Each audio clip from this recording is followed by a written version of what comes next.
Well, this conversation with Irvin Maile, MEC in sports, it's important. The major reason is football development, how to improve what we have. I hope it changes the systems and the structures, the mentality of how we develop football. Our government, can it build a football nation?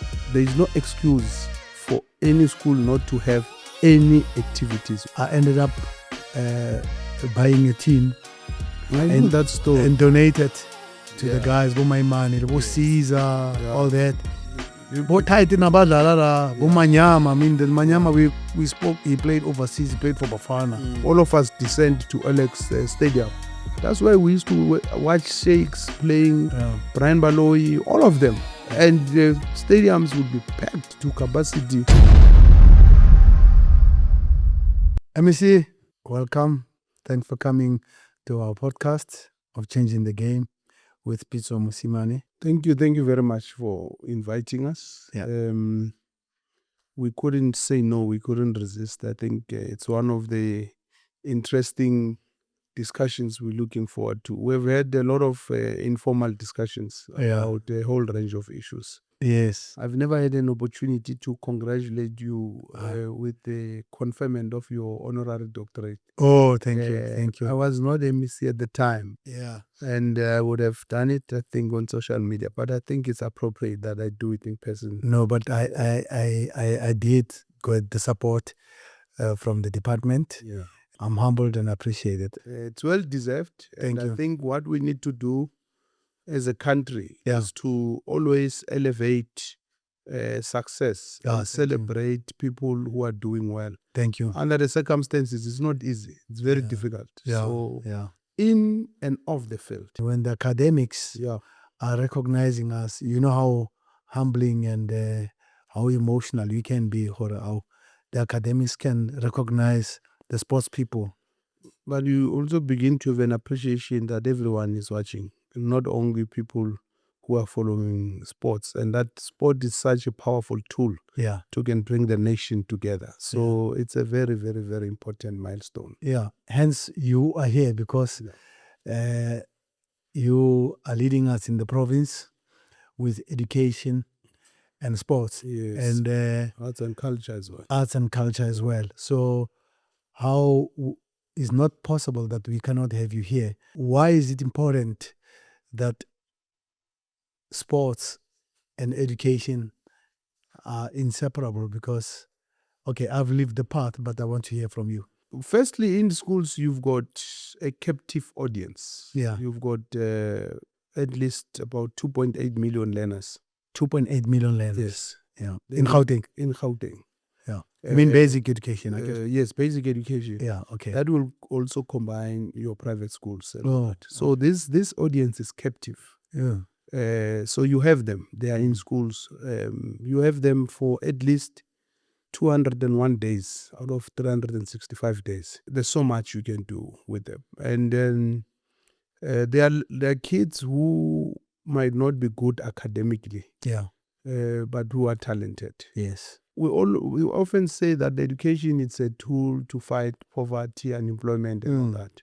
But in the previous years, sport has proven to be that tool as well. I mean, if you look at the youngsters that have just been exported now, like Rele Mufokeng, Maseko, all of them. Kota, all of them. I was in fact impressed to know that we also have about 16 netball ladies who are playing outside. I didn't know that. I didn't know it myself. I was told by the president. So impressive. So it shows you that if we can promote sports, we will achieve discipline in schools. We will achieve objectives of fighting crime. Yeah. And we will achieve social cohesion. Yeah. But most importantly, we will also be able to give young people an opportunity to can access potential opportunities which will help them to fight poverty and unemployment, amongst others. Yeah. And to also deal with the issue of equality in our society. Our government, can it build a football nation? Yes, it can. How? Yeah, What's the best way to put it? I think that's an important question, because if you look at the successes of Bafana Bafana Yeah, in '96, yeah, and you look at the prominence of soccer yeah, in the communities yeah, in the '80s and all that, Yeah. most of it started in schools, yeah, and most of the successful players, yeah, especially those that played in '96, yeah, they started playing in the townships. Most of them who Yeah. became prominent, including those who ended up living, I can count a lot of them: Alfred Piri, Sheikh Skungwani, Dr. Kumalo. You can count them. They started in schools, and schools are very important institutions which are funded by government largely, and there's a lot of resources that are there, and government has got the responsibility, which is one of the things I'll talk about, why in Gauteng, for instance, we will make sports, arts, culture compulsory. And we can have a discussion about whether we've got sports facilities or not, yeah. which are not enough. Me and you know. We will come to that. Yes, me and you know. No, we know. Yeah, But there is no excuse for any school not to have any activities, whether it's debating, whether it's chess, whether it's singing, whether it's aerobics, whether it's athletics, or whatever. There has to be activities in our schools. And that's why I'm using sports as one of the many things that government can do just using schools. Yeah, I remember when I was at school in Skanondwane High School in Soweto, when we play against another school at that time, we were all divided into sectors to say football, netball, they are fixtures. Debates are happening in the class. So we used to address everything that I'm listening to you saying, Kore, now. How do we enlarge it also to make sure that the arts and culture is also part of this? Yes, you are correct. I tell a story of what I saw in the favelas of Brazil, Brazil, yeah. when kids take plastics and Yeah. Put them together to play soccer and all that, because all of them are looking forward to becoming big players, to becoming great, to play in the EPL, to play in La Liga and all that.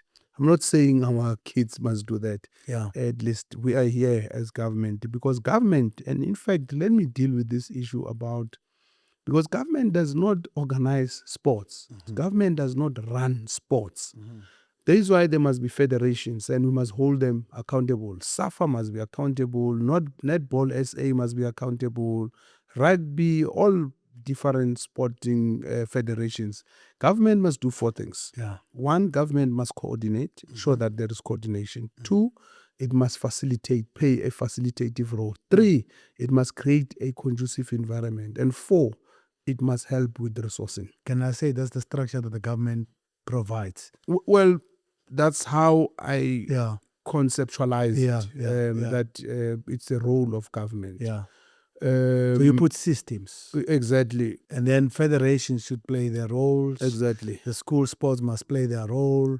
So everybody must follow the path, must follow the government structure. This is what you as a department wants to regulate. So Yeah, and I don't even want to say government, people must follow government. People don't need permission from government to play sports. Yeah. People don't need permission to organize themselves as a local football association. Yeah. Or as an athletics, whatever. They must organize themselves, and they must be able to come to government organized, because one of the biggest problems is that in our communities, sports federations are no longer organized. So you have people coming as individuals, which makes it difficult, because you've got limited resources, something that I'm going to come to later on in terms of why these resources are limited. And if these resources are limited, we'll not be able to make an impact if we just give to individuals and we don't use them to help federations at the local level, which is a basic unit, to organize themselves. I grew up playing soccer in Alexandra, Of course. under the Alexandra Football Association. Yes. The late Intadeslolo, may his soul rest in peace, was the chair of the Football Association. Yeah. I played for Sheffield in Alex. I played for Liverpool. I played for Vultures. We had leagues every weekend. Yeah. After school, I used to go and we're training at Skien Primary. Yeah. We ended up training in Kelvin. We're training every day. After school, I went to training. There was organized club football. Clubs were present every Saturday, Sunday. We knew we had to go to either Alex Stadium, ground number 1, ground number 3, East Bank grounds and all that. We even played a place called Rotary. And now the shacks in that place. There's a place where Alfred Peary, next to where Alfred Peary used to own a butchery. Yeah. There's a hostel. Yeah, I used to that. No, that's a famous place. It's shacks. There's shacks in that pitch, yes. No, I used to come to that pitch and watch the Kasi games. Exactly. And that's a sad state of affairs, you know. And this is one of the reasons why we have to find better ways of managing in-migration, because it's a big problem. So I'm telling you about these places that we used to play sports in our townships. I mean, we're in our township. We had, I know everyone is hyped up about Wednesdays and all that. For me, the date doesn't matter. Yeah. Because when you go to these private schools, on Saturdays is a hype of activity. So whether they play on Wednesday or Friday, it doesn't matter, but the kids must play. Yeah. But we used to know, and all of us descend to Alex Stadium. That's where we used to watch Shakes playing, Brian Baloyi, all of them. And the stadiums would be packed to capacity, and no one would be transported. Kids looked forward to watching their stars playing there. So something went wrong. And what is it? And I'm sure you were telling us the other day when we were honoring Dr. Khumalo about your experiences. In fact, Dr. Khumalo even told us how serious you were. You have always been serious. So it's not only now, and you didn't understand when they were doing tricks. And so he told a nice story, which defines your character even as a coach in terms of your approach, your attitude, your articulation, and all that, which shows that it's something that you grew up with. Thank you. So I'm saying, if we But that applies to you also. You would not be where you are if you were not a leader, right? Well, I wish you led. I wish I was playing for Bafana at some point. No, it's not. You've got a bigger role to play. You've got a country to lead, MEC. Yeah, no. More important. Yeah, and it's a humbling experience. Yeah. Because leading is a huge responsibility. Yeah. Leading, it's a privilege. It's an honor. It's not a status. So, because many people think that when you are a leader, you are very important in society. Yeah. You know, you unfolding a lot of things, MEC. When you talk to me about Alex, you bringing me to the leadership of Dr. Irvin Khoza, who's now leading the biggest sports organization in the country, which is the Premier Soccer League. The chairman is from Alex. Yeah. I'm telling you a story that maybe you might not know. And that we have leaders from Alex. It's unbelievable. We have led football from the SAFA side to the PSL side to build it to a multi-billion industry as we speak. From that small place in Alex, you know. And Tata Tawiani, before he passed, he called me, and again, he's in a while, around about 11. Yeah. So Tata Tawiani would call me, Coach, how are you? Tata Tawiani, I'm here. You know, when you speak to Tata Tawiani, you look at the history, contribution, and you get humbled. You know who's calling you, right? So I used to take his calls on that, and he says, Coach, hey, you know, man, go Alex Arsana team either. Yeah. And you know, when I know Coach, Brian, Kanakemang, the midfielder, the lanky midfielder, used to play for Pirates. He's also from in the area. But we have a lot of players for Pirates, to be honest. In yeah, everyone. Yes, Tabang, yeah. So he used to coach. Bona man, national team, mare una little player at Alex. Hauna team, There was a team, structures collapsed. Can you do something? What do you mean? He says, no, man, just put a team here.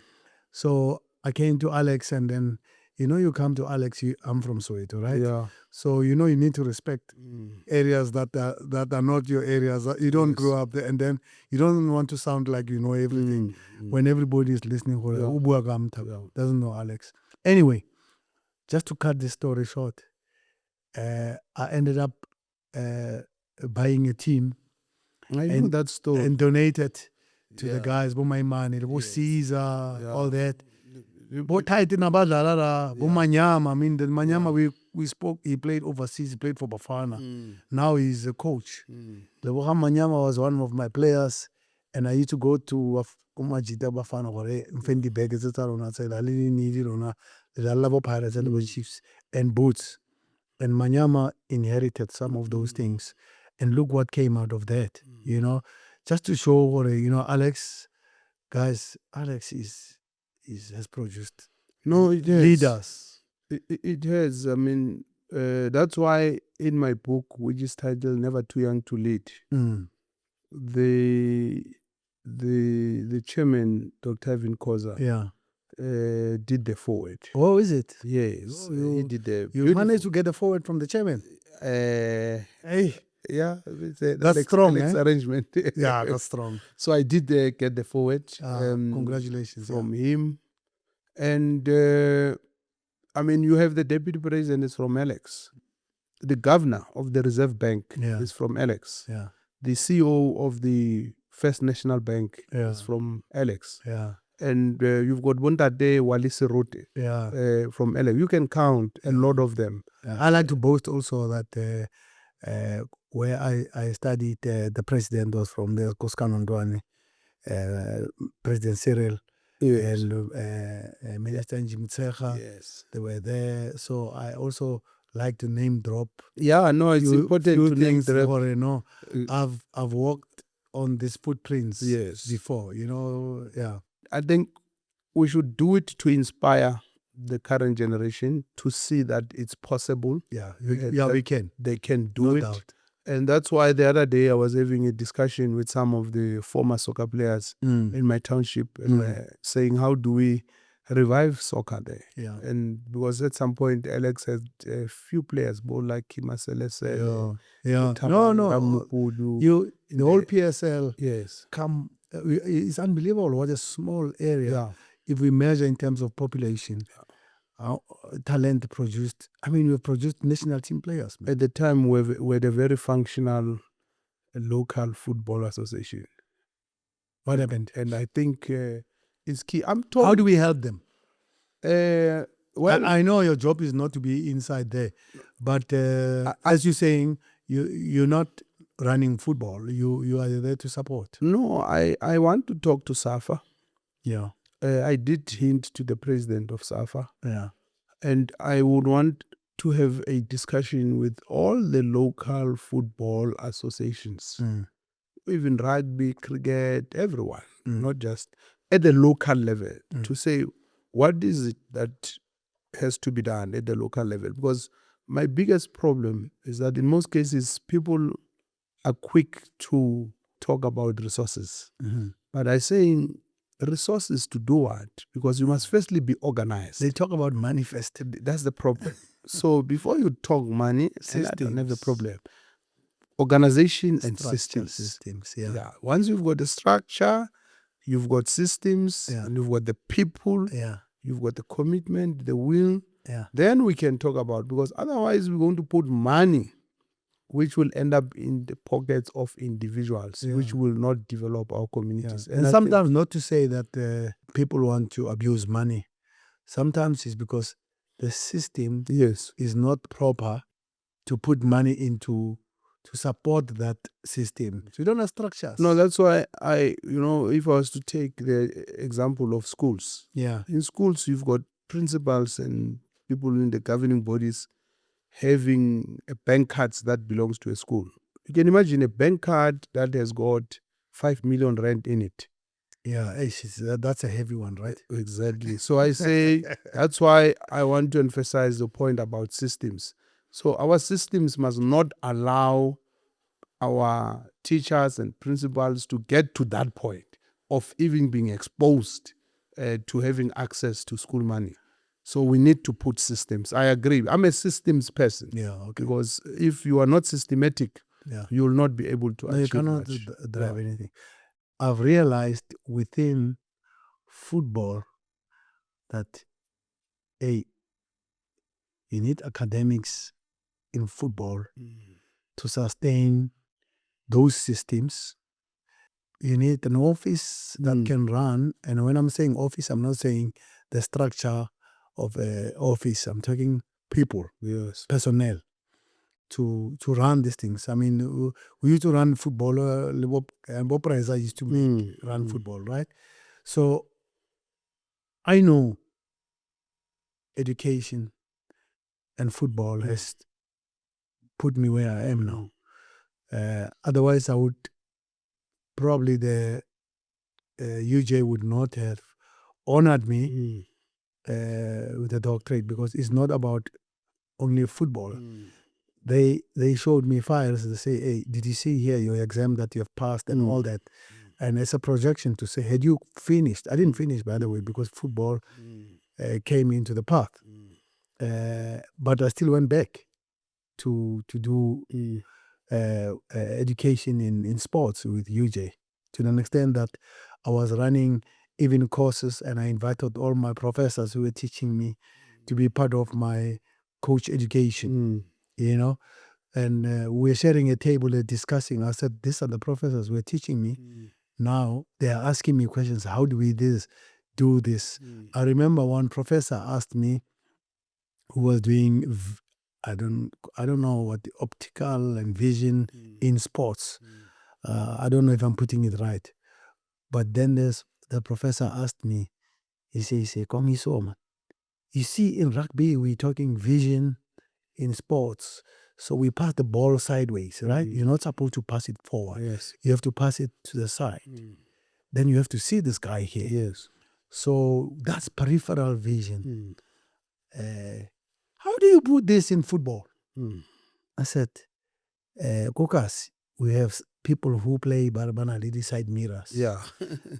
Now, Professor Oranum Tago, what are you talking about, right? Yeah. Side mirrors in football. You understand me, because you can see everything from the side, right? But as I made it so easy for him, I said, when I have the ball, we have been taught in football not to look at the ball, to raise your head.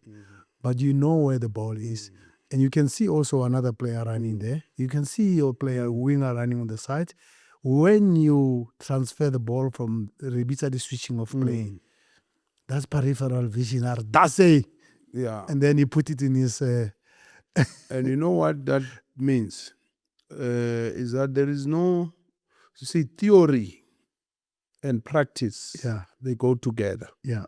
So you can't practice before you theorize and have an understanding of the environment you find yourselves in, because the environment that you find yourself in is not out of your own making. So that's why we must commend you for the initiative about the book. Thank you. Because it brings a lot of impetus, a lot of value in the game, to say we have to start somewhere. We have to have a common understanding. And I think it will go a long way in adding value towards our approach as a country. We have to get to a point where we all agree that this is our style of play. Yeah. We have a sense that this is our style of play. Yeah, this is how we play. But if you can say, just conceptualize it. I mean, the late Braskrima Mays, rest in peace, was talking about Shushani Piano and all that. Yeah. We call it something else, and whatever it is, different names and all that. But I'm saying we have to get to a point, and I think your contribution is contributing towards that discourse and that body of knowledge, which ultimately will come to a point where we'll say as a nation, this is who we are. This is what defines us. Yeah. Because document it. I watched now in the national, in the squad, in the what is it, the World Cup. Yeah. All of us were saying, no, but this is not how we play. Why is the coach doing this? But if you can ask all of us, how is do our we play? Can you define our play? Yeah. No one will tell you. We will not have the same answer. We'll give different answers. Because others might want us, others might argue that, no, we must round with the ball. Others might argue that, no, we knock. Others might say, before you pass, you must dribble. All those things. So I'm saying, for me, your book, it's a very important contribution towards formulating what I'll call a perspective for the nation on football. Yeah. You have supported me on the book. People might not know. The book talks to schools. The book talks to communities. Your support for the book, you are saying not only Gauteng, you're saying national. Definitely. Let's document, let's have structures, let's put a document that is worldly researched and recognized, that tomorrow when you travel in Spain or you travel in England, when they say MEC, you are leading education and sports. What is your structure? How do you, South Africa, organize their things? Then you can say, oh, by the way, I have a resource. Exactly. Let me give you this thing to read. Yes. And you must tell me, or is this a local or is this international standard? Coach, it's important that we support this because I've always argued that Gauteng, the home of champions. The home of champions. We are not living in an island in isolation from the rest of everyone else in the country. And we are not in competition with everyone. We can't compare. When you look at the infrastructure we have, the contribution in the economy, the programs, the budget, and a whole range of things, we must complement our sister provinces so that we can be able to compete as one country, because South Africa is a unitary state. And that's why we've got similar symbols. The flag is the same, the national anthem is the same, and all other symbols. So for us, that's why we're saying this is not the book we're supporting so that it can help Gauteng-based kids only. No.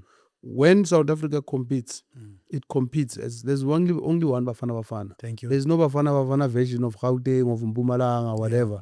There's only one Bafana Bafana. Because we are in schools with the book to support coaches, to support the schools, to support the teachers. And we're in communities, rally LFAs, and they are huge. We've got grassroots football, which is, if you look at the structure of football, it's like a pyramid. We only have 16 PSL clubs. But the bottom of pyramid is schools, is communities, is our people.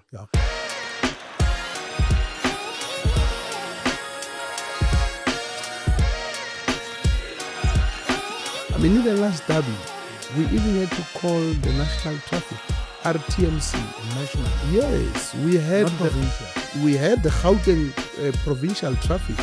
We had the Joburg Metro. People don't know the logistics of organizing the derby are huge. It's a huge nightmare. Soccer, it's a very important asset of this country. If you look at the numbers and just take the derby. And in the derby, you increasingly have more national groups attending in the derby. You've got now whites, coloreds, Indians, and all that. I just think the derby keeps growing. It Same does. teams, but it keeps growing. No, it does. And I'm scared to tell you the numbers that were there in the last derby. It's scary. You can just tell us if you have them. I know you don't have 100 100% figure. Yeah, but no, inside the stadium, it was slightly more people, which is not desirable. Yeah. And there were at least 20 to 25,000 people outside the stadium. No, usually. And these are people who don't have tickets, who go to the stadium with the hope that they will find tickets. But you also have a problem of fraudulent tickets. Sure. Which and the is, PSL keeps going to say, hey, the derby is sold out. Please don't come when you don't have exactly. I mean, it's one of the things that worries the chairman. We have had a discussion with him and Stadium South Africa, what is it? National Stadium. Yeah. And we convened the Department of Transport in our province. We made Gauteng available and the buses that Gauteng uses. We are currently talking to Prasa to open that station in Soweto so that it can be easy for people to go to the derby. It has grown in leaps and bounds in the last few years. It's the biggest derby in the continent. The world watches. Yeah, it's big. I mean, the way you see more and more national groups going to rugby and all that.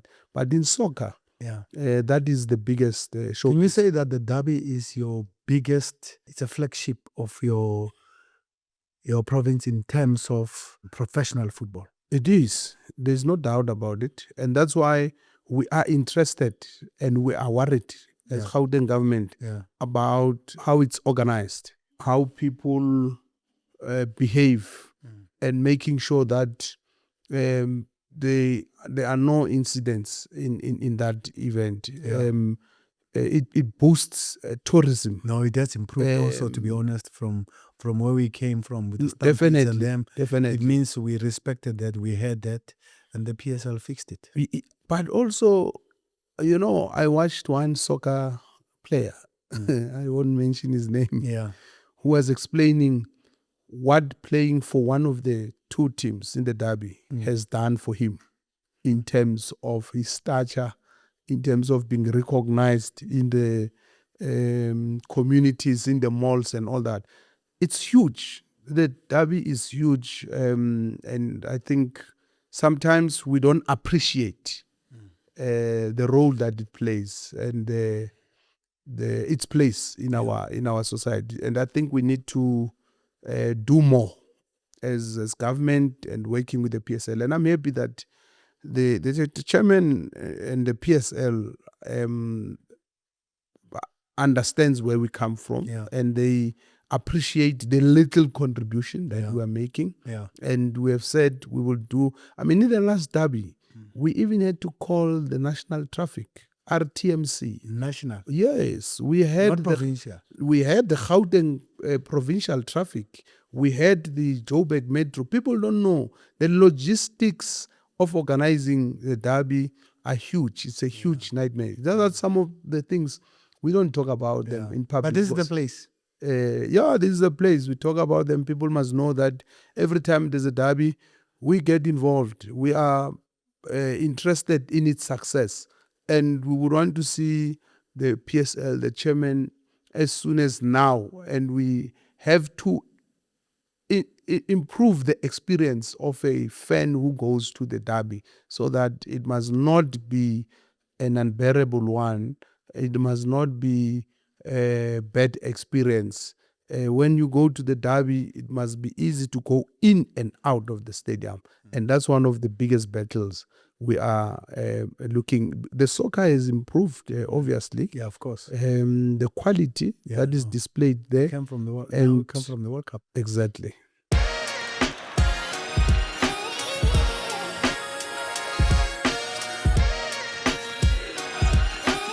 I documented this book to support, and that's phenomenal. Yeah, to support the structure, so that we must follow. We must follow what the world is doing, right? Definitely. And but we need to not to forget ourselves that we are unique.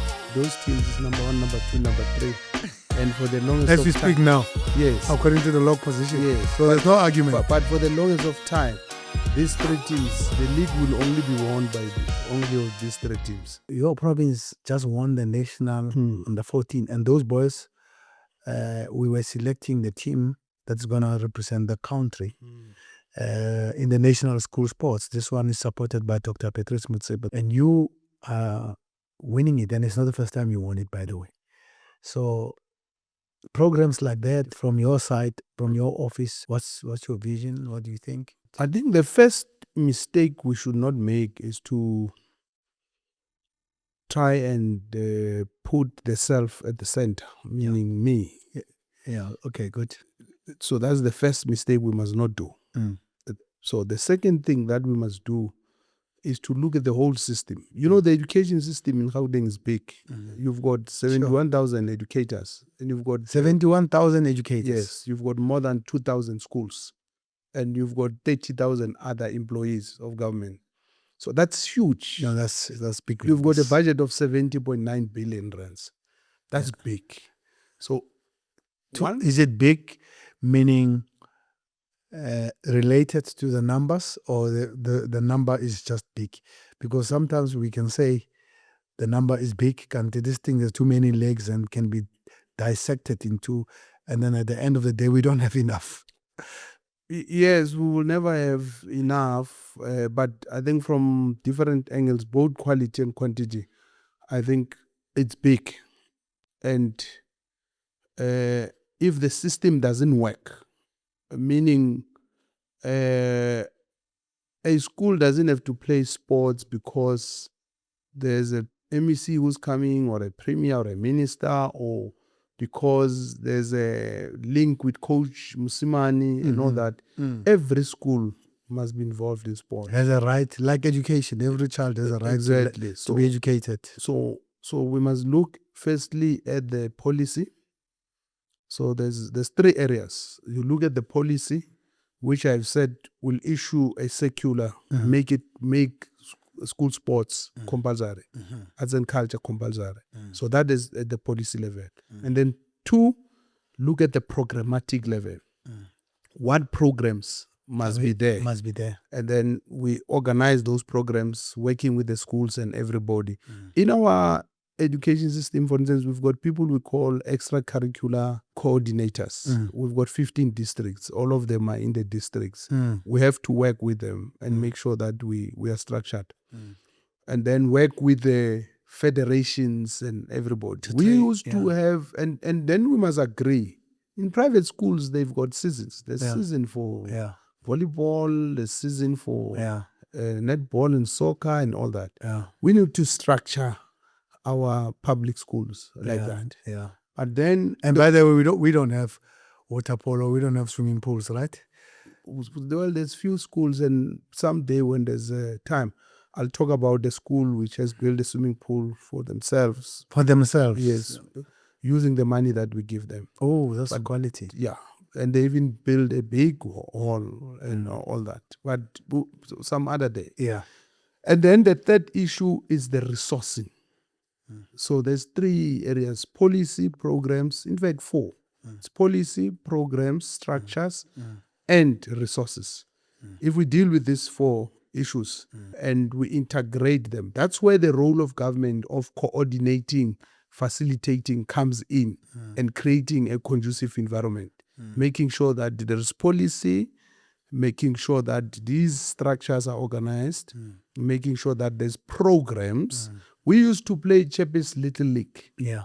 Want to bring back that, but my inclination is that it must not be a little league for Gauteng. Gauteng is not an island. We will champion that. Yeah, for sure. But we would want this to be a national league. Kids must start playing in the province, compete, and they must play with other provinces whilst they're still kids. Gauteng, when Lukole was playing for 2 for Joy. Yeah, for sure. I was playing for Sheffield in Alex. There you are. Unfortunately, on that day when they chowed us 2-1, I was not playing. I was on the bench. I was a keeper. And I don't think they would have chowed us if I was playing. Yeah. you remind me of Premier Lusuthi.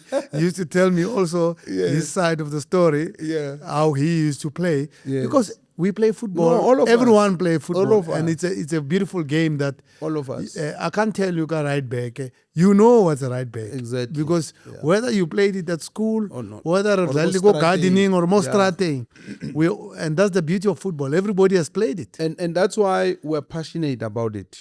my son was telling me that he doesn't want to play soccer anymore. He just wants to play rugby and what is this? The basketball, the older one, not the one I was telling you about. Yeah, but basketball is nice also, right? Yeah, My son plays. and it's big. I know. No, my son is. So we can't choose for them, unfortunately. But we always wish that if they can play soccer because we played and all that. So I'm saying, Coach, back to the topic. These 4 areas.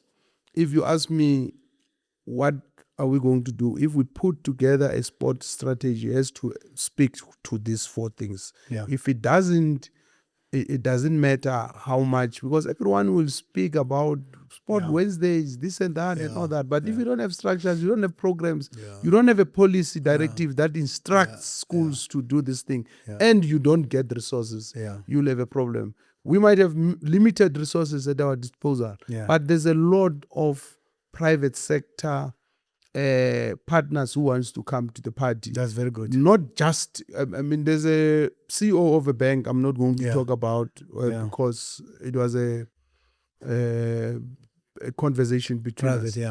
They are building in one of their schools where is an alumni, a multi-purpose wall. Very good. Which can be used for sports as well and all that. Unbelievable. So there's a lot that can be done, and there's a lot. And we will also build quite a few facilities, and we will make an announcement at the right time with the limited resources that we have, which are multi-purpose and all that. But I've been to different communities under the theme, it takes a village to raise a child. Yeah. And we have spoken to a lot of people, and they've raised interest and commitment to helping us bring order in our communities and in our schools. Yeah. And all of them are saying they cannot be disciplined, they cannot be order if there's no sports, if there's no leaders. Exactly. Yeah.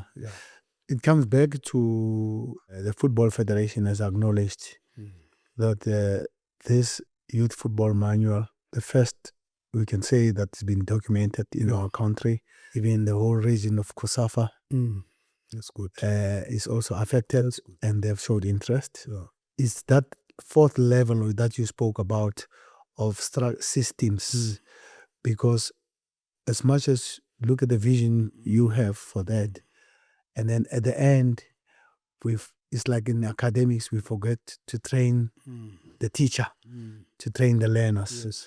So our role is to train the youth to be football coaches, even physical education, to be honest. That is done at school, which is is a curriculum. Also, we have to do physical education. We need children to movements. We need movements for the children, healthy body, healthy mind.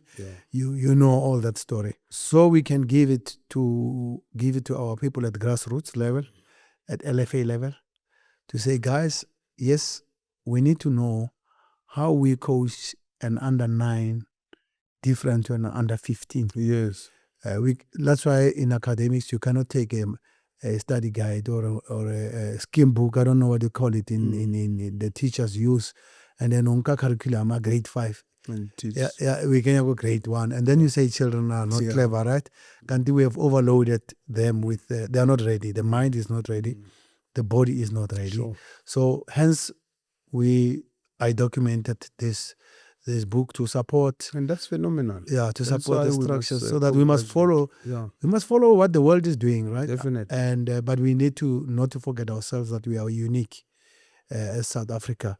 But we don't want anybody to be coming here from anywhere else, and then he sits with you and says, "What are you doing in your province?" We need to have this document to say, this is what we are doing in thing, and this is the structures, the systems. The football federation has said this is authentic. Everybody has checked the program. Now we are in the process. We have engaged the QCTO. We have engaged CAT-SETA to say, how do we level this thing? What is it, an NQF 2 or 3 or 4? Is it a 5? Remember, Dr. Irvin Khoza said it, that we as black people, we don't document. And we do things unaware, but not documenting. Yes. So now this is, according to CATSITA and QCTO, we're waiting for them to give us a direction to say, now this is a skills program. Yeah. This is a poverty alleviation. This is a job creation. This is good for our community because our community, I'm from a township, our children are there and they might not want to be doctors or lawyers, but there are many who are in sports, which is why we are sitting here. That's why we talk about Bafana. That's why we talk about World Cup, right? Yes. If sports was not important, we would not talk about world leaders of the Bokes, right? So it really shows that in our schools, in our LFAs, grassroots, we need to start there because we cannot look at the tip of the pyramid and looking at Pirates and Chiefs. They've done it. They've won the Champions League. Pirates have won the league. We expect more from them also. We expect a lot from Bafana, and the majority of the players are from your province, participating in your province. And that is what I was telling someone who was saying Gauteng has only 3 teams and the other provinces have got many teams. I said those teams is number 1, number 2, number 3. And for the longest As of we time, speak now, yes, according to the log position. yes. So there's no argument. But for the longest of time, these 3 teams, the league will only be won by only of these 3 teams. For the longest of time. Yeah. So are you throwing a shade, Minister? So it's only a fact. These three. No, Premier Panyaza doesn't mince his words. He says, no, this is the home of champions. Yes, we are home of champions. And you can prove if you can argue and debate, but we have facts. Exactly. I know you're going to ask me, Coach, I might not be still the MEC in 4 years because that's not in my hands. I know that. But I like what you're saying because you're working for the program. You don't want the title. If we use the resources that we have efficiently, so that we can have impact. But the second thing is to scale up whatever programs we have. Because there are programs all over, whether it's sports, it's culture. Yeah. So we scale up. If we can scale up all those programs and we can use the resources efficiently, and then we can have better coordination all over, and then have community participation and have structures. I know these are broad. I don't want to say I want to have 10 their facilities. No, it's too 20, much. whatever. You cannot, it's too big. You cannot, Exactly. But if we are organized, we can have 100 more facilities. If we are organized, we can have a facility in every school. With all the good things that we are doing in the system, we can make a huge difference. Thanks for your department to support the Youth Football Manual. It was a pleasure. Thank you for supporting. Well, it's our responsibility. We must support everything that is good for the people. Thank you. Thank you Thanks very for much. coming. Yeah.